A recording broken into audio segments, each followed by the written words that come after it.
So it's that time of the year, people. Easter is coming upon us. And in many places there are competitions in cafes and restaurants for colour it in, kind of, Easter themed colouring in. And it's fun. And you gotta have a little bit of fun in your life. So I have to laugh because at where I work we've got a competition. And this is a little image that they've picked. And then you put your name and your age. And staff are getting involved as well as customers, and all the money goes to charity, so really nice thing. In fact, a few of us are paying a bit more because we want the money to go to charity. And this is a thought. When you go out, and you see a little competition like this, and maybe you don't want to do it in the restaurant or whatever, and you take the image and you take it off home. All you've got at home, say, is the Spectrum Noir pens. Dun, dun, dun. So, what challenges are you going to face from bringing that image on that paper home? Well, as you've probably guessed, the first thing is the paper. I hate to say it, but most companies are not going to provide marker paper for colouring in competitions at cafes, restaurants and places like that. You're getting copy of paper, sometimes even very heavily recycled copy of paper. So this is something that you really need to take into account before you even pick up these markers and put them on that paper. Copy of paper is going to soak it up like a sponge, so your bleed through is going to be huge. Now you can probably see on this paper, if I do that, the paper is quite thin, probably between 60 and 80 weight wise, and I can feel it's got a little bit of rough texture to it. So what I've done is I've come home after a very long shift of work, and straight away I've got some scrap paper. This is layout paper. This is what I use when I'm doing creature creation. For mapping out drawings. Very delicate paper, but lovely when you're doing sketch work. And I've written down a couple of colours that I really fancy. Now you'll notice in my PL group I've not really got a pure blend. So you've got, in fact I'll bring this up to the camera for you guys. This is something you just need to be aware of when you're buying Spectrum Noir pens, is that unlike Copics and Pro markers, the colour families do not gradient. So as you can see, hopefully, PL1 is a very, very light pink. PL2 is a pink with more what I'd say is magenta in it. PL3 seriously goes off the scales, and PL4 goes darker, and PL5 is it's minusculely darker. In fact, depending on the paper type, you're going to find it difficult to see some of the difference in colours. An example of that is, you guys are not probably going to be able to see this, but BT2 and BT3, if you've got Spectrum Noir markers, have a look at these two. BT2 and BT3 are very close. Now BT I would have expected like a turquoisey colour, but the BT3 is what I would call a very ice light apple colour, so it's not the same coldness as in the BT4 and the BT2. So definitely make sure with your Spectrum Noirs you find a colour chart and print them off. Now these are available on the Spectrum Noir website. You can find the full gradient thing and you can colour it in. It's laborious to have to do, but in all truth it is a very, very handy thing to do, because say you've got your pen and you scribble down your number, right, that colour I've put down is not going to be the same colour technically in 10 minutes, because the alcohol, when the alcohol marker is going to evaporate, and there will be a slight difference in the colour. So you just need to be well aware of that, how your wet colour looks to your dry colour. Just something to bear in mind, people. I need to breathe more. Right, onto our little colouring competition. So my challenges are carbony photocopier paper and finding a gradient in my Spectrum Noirs. Oh, come on. For those of you who would like to know, the PL1 is this light one, the PL5 and the PL4. So the PL1 doesn't look really like anything. It's a lot lighter than the colour that you get out.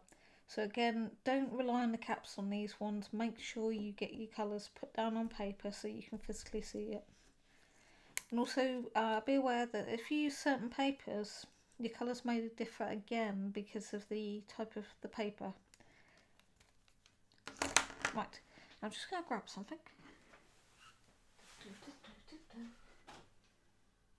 Right, PL, that's HB, DB, DP, DD. No. I have wondered if I got something that would go in the Illustrator, but I don't think I have, and that means more messing around. And I don't really plan to do that tonight. Right, so here's our lucky ducky. Now if that duck laid that egg, it's going to need a cushion.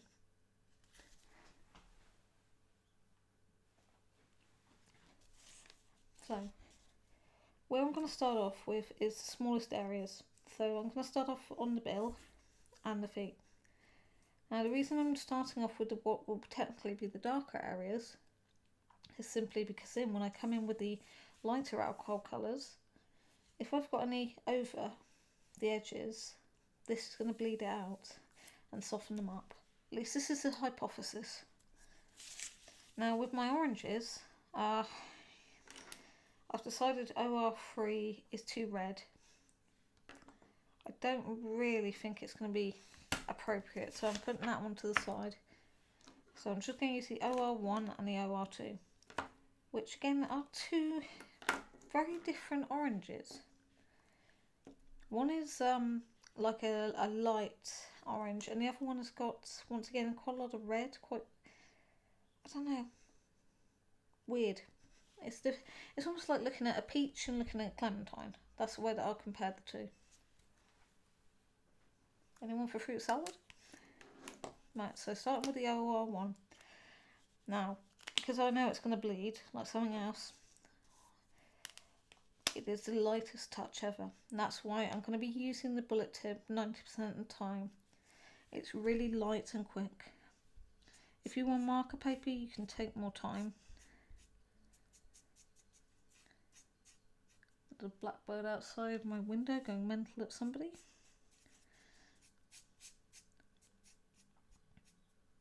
I'm not going right to the edges either, just in case. So let's have a look. There we go. Though I suspect it's very heavy bleed. That's cool. So while it's hanging on to being damp, let's add the OR2. I'm just going to add this to the bottom.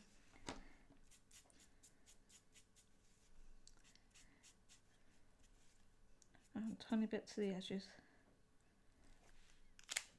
Because if the duck's mouth's open, it's going to, in theory, the top part's going to curve upwards, and then the other part's like that. So this part is the underside.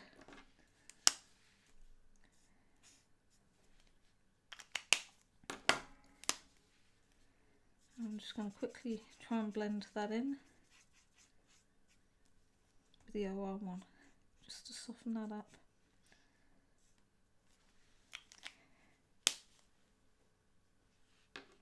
Now moving on to the feet. So the OR1, gosh, take some force getting these lids off.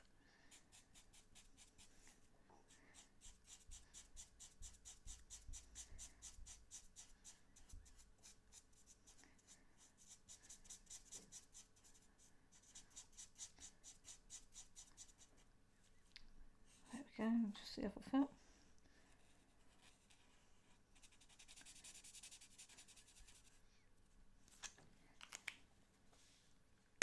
And then the OR2. And I'm just going to put it where the darkest areas are. See, I've got a little bit of bleed there. Should be able to take that out later. Right.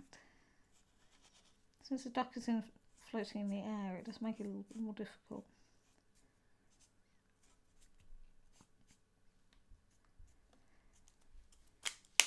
Just smooth those out.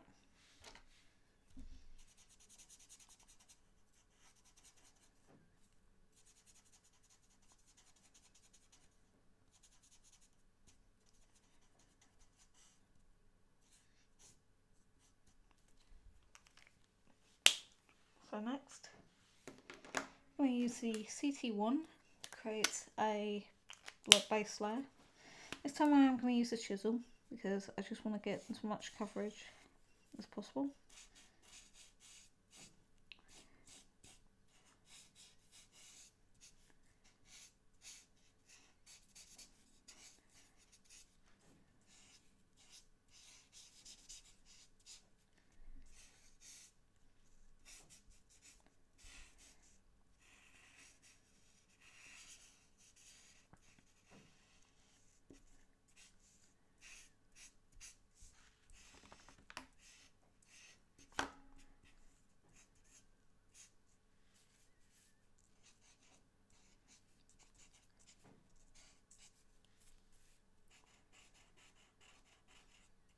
And I'll just push back that little bit of orange there.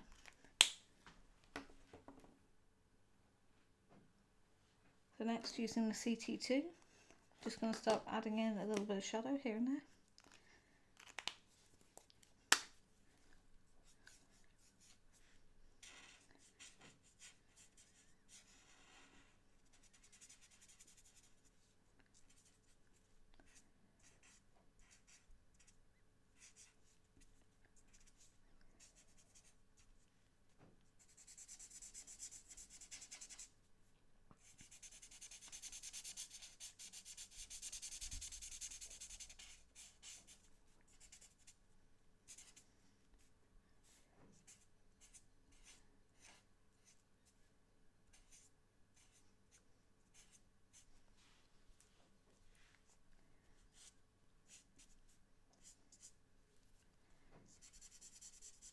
That needs to be just in shadow. And then I'm going to bring in the CT4.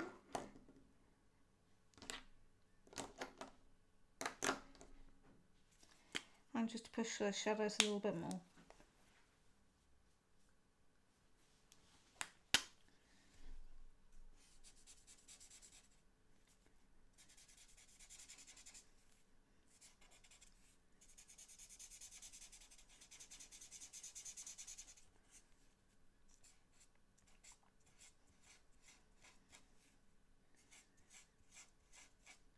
And just adding a little bit of texture onto that wing.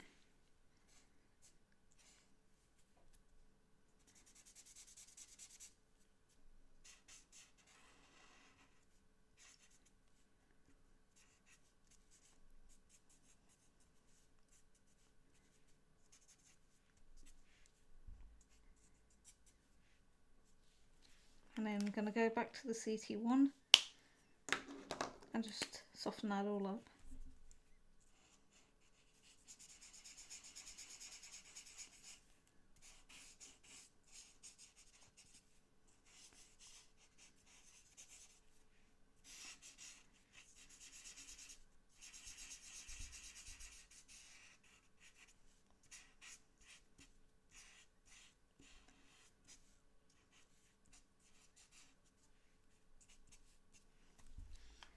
I'm going to let that dry,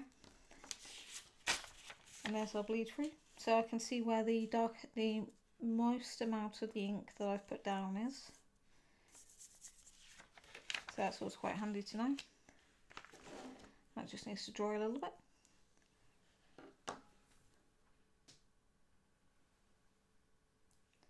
So next I'm just going to start working the egg. Once this is dried, I can come back through and do some more work on it. Something weird's happened to the foot, but I think I'll fix that shortly.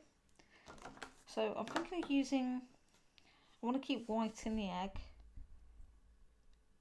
So let's see.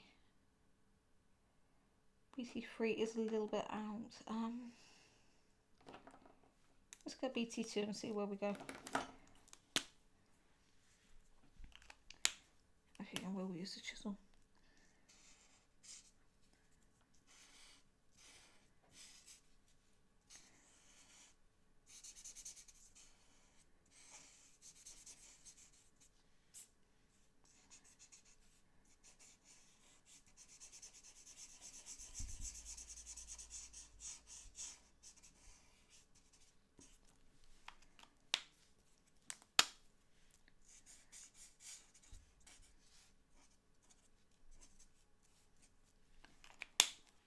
And then the BT4, just here and there. So once again, I'm just making the image 3D, or more 3D.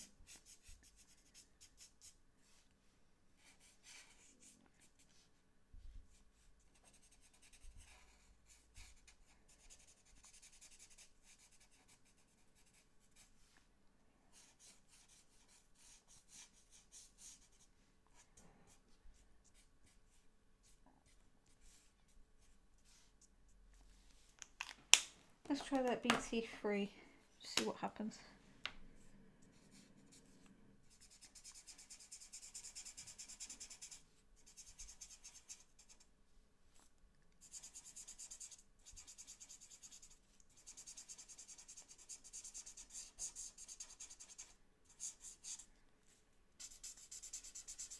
Just trying to soften up those lines.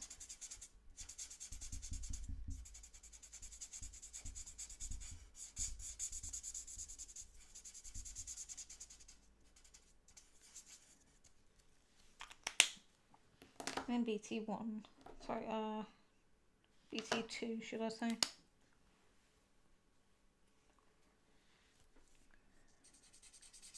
Again, just soften bits out.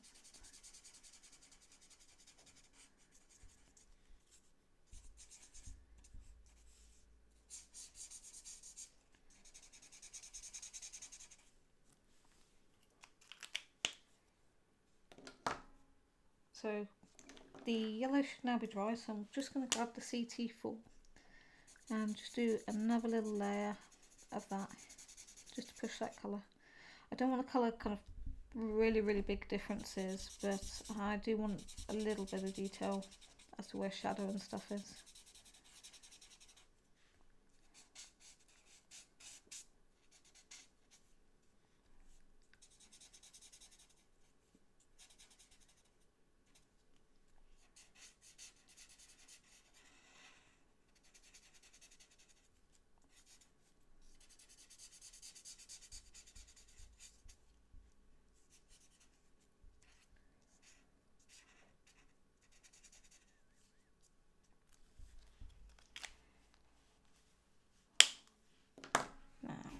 See, if I bring in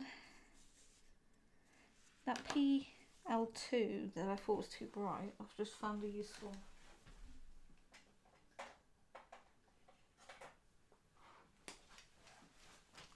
Needs a tongue.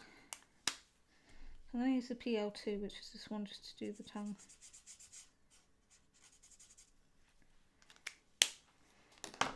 See, because if I added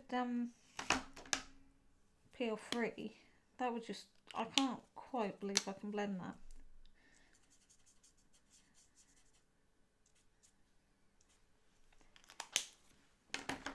So I'm going to use the PL4 and 5. There we go.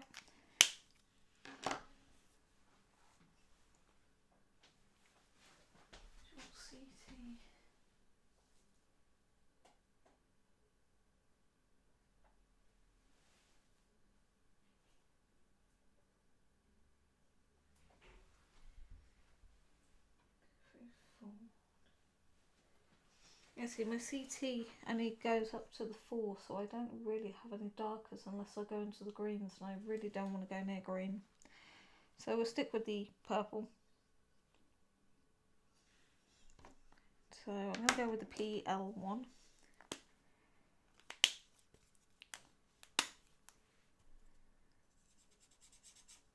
Oh, I've hit PL2 instead. Whoops. That's my fault for not paying attention.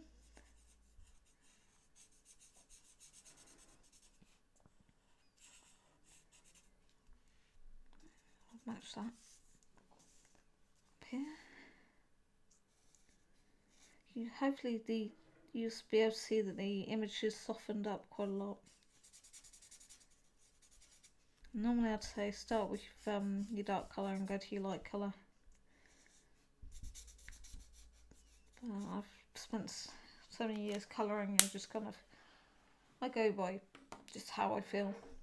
But when you're starting off, definitely start with your light colours and get comfortable with them before going on to your dark colours. Gosh, this looks different on this paper. The PL1 looks much brighter and stronger, almost a luminous pink on this paper than it does to the other paper.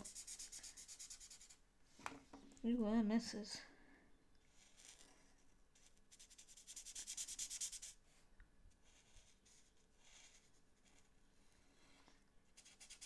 I'm hoping it's going to dry slightly lighter. This is what I mean when I was saying about when you go out and do a little colouring competition, say you do take the image home and then send it back to the place, you've got to take into account the type of paper. I mean, yes, I could have put this image in a photocopy and photocopied it onto marker paper, but if you do that, you don't actually learn how to handle the other papers or the effects that you get with other papers. So sometimes it's best to just practice with other papers, even though you know in your heart they may fail or you may not get the results you want. You will learn by simply trying. Oh jeez, that's one down. Oh, my back. Right, so let's give you, for instance, oh my god, look at all these. Right, so PL1 there. Now have a look at that PL. This is the exact same colour.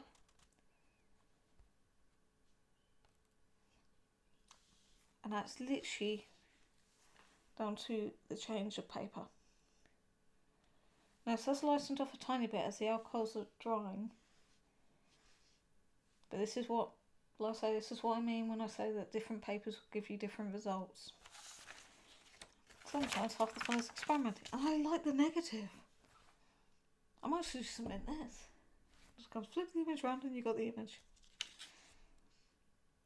That's another thing.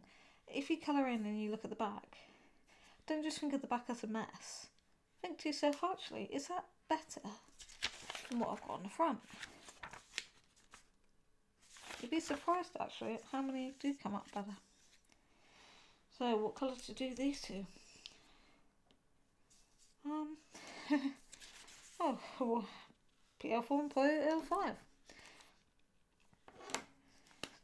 God knows what these are going to come out like, but that's part of the fun.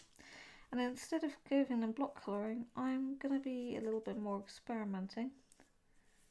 And I'm going to do a pattern. So that goes there.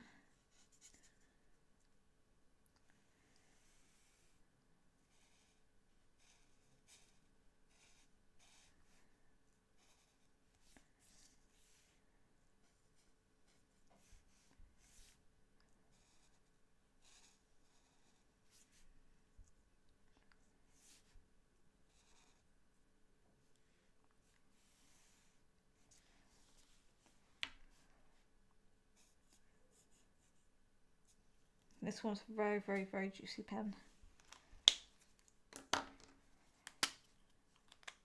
Right. And PL5. Let's see. PL5.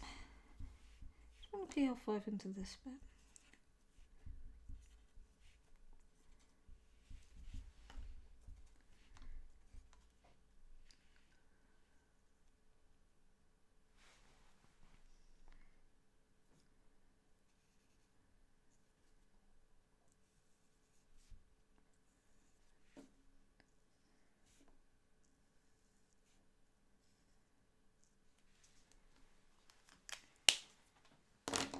Now I'm going to add a little bit of texture into the greeny colour.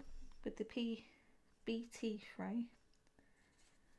I'm just going to add a couple of little circles.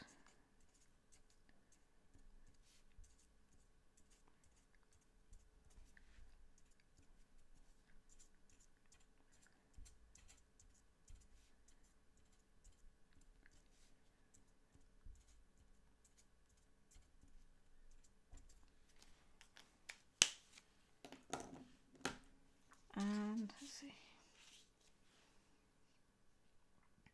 those little bauble things. Let's do them as BT4. Let's do these little baubles as almost like little mini eggs.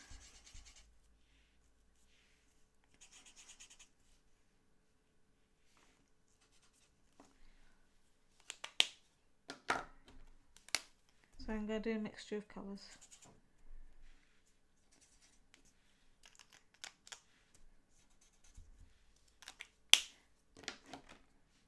So I can't get over that PL1. I just can't believe the difference in the colour.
So now I'm going to use a gold pen and I'm going to add in some more little details.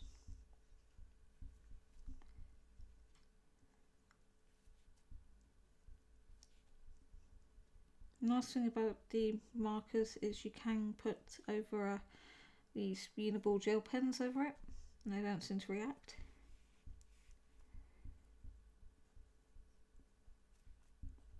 When you've got an open image like this, you can just add bits to it, which isn't always nice. Now I'm entering this little competition not to actually physically win, because that's not the aim of the game. The aim of the game is to have an image or two up on the wall that people can say, oh, that's cute, I want to go at that. So it's kind of to inspire people to join in and have a go. And the charity that we're doing this year is it's a dementia charity, which in all honesty that's pretty close to my heart because a member of my family has got dementia. In fact, I think everybody in the world eventually will get dementia. So having to deal with dementia in the family is very, very hard. It's not only a physical strain, but it's also a mental strain. So when there's a chance to help support a charity, yeah, I'm going now.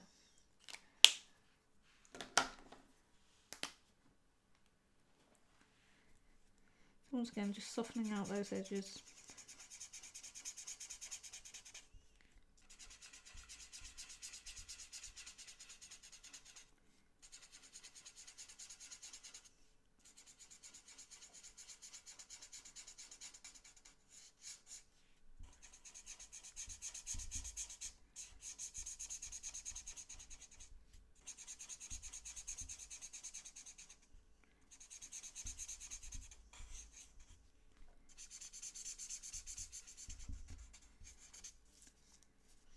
You notice this probably now and then the image seems to go see-through. This is quite literally due to the amount of ink that's going onto this type of paper.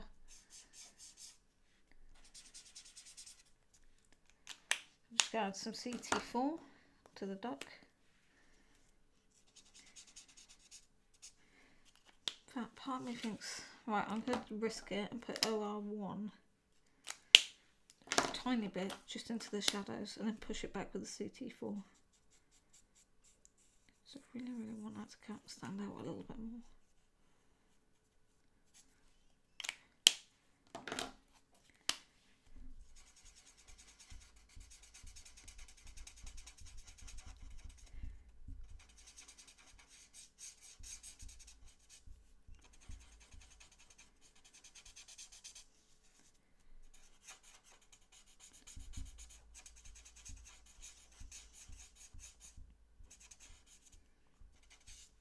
There we go. And then I'm going to bring the OR2 back into the bill just to darken that. Should we risk it? Let's bring out that really scary OR3.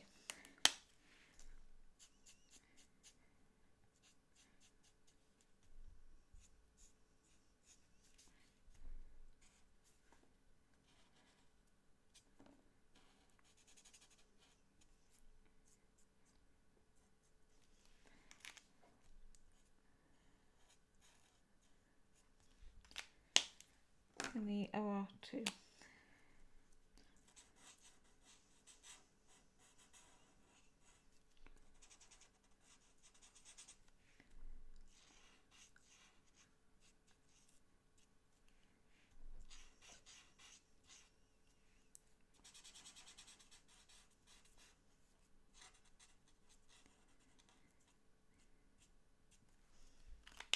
And the OR1. Soften it all down.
So just add in a couple more details with the gold pen.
And for the white bits of the egg, I'm actually going to use the BT2 just to add a tiny amount of colour into here.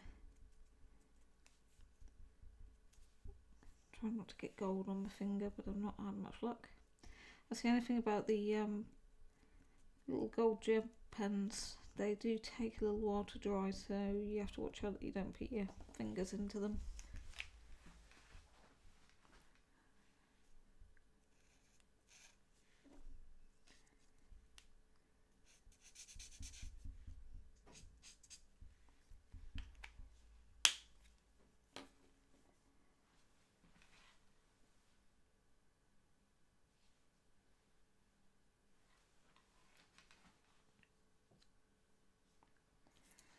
So I think that's going to be it. So it's just a bit of fun colouring. Just using the Spectrum Noir pens. Learnt a lot. Learnt the fact that not all colours are what they seem. And that's due to the paper type. So it's definitely a bit gold there, get rid of that. Well worth a play, and have a little bit of time, get some different paper types and see what you can do on different paper types. Don't restrict yourself just to marker paper. Now, I know a lot of people say, oh, buy this paper or buy that paper, but if you can, get a really wide variety of papers, because as I say, each different paper will have a different result. The bleed through will be different, the way the colour processes will be different. And at me, I use American Bond paper for my Copic markers, and it bleeds, yeah, but the results beautiful every time, but you have to work extremely fast with it. I used to use Bristol board, still do now and then, but I've kind of got used to working faster on different paper. Friends of mine use watercolour paper for their marker work, so don't just stick with one type of cardstock or paper stock. Get out there and experiment and have a bit of fun. Even if you're just stamping an image onto each piece of paper and having a go at colouring it over and over again, you'll come away learning something at the end of the day, I guarantee you. So I hope this has helped inspire you to have a go and get out there and get playing. And so till next time, all the best everyone, and happy drawing to you all.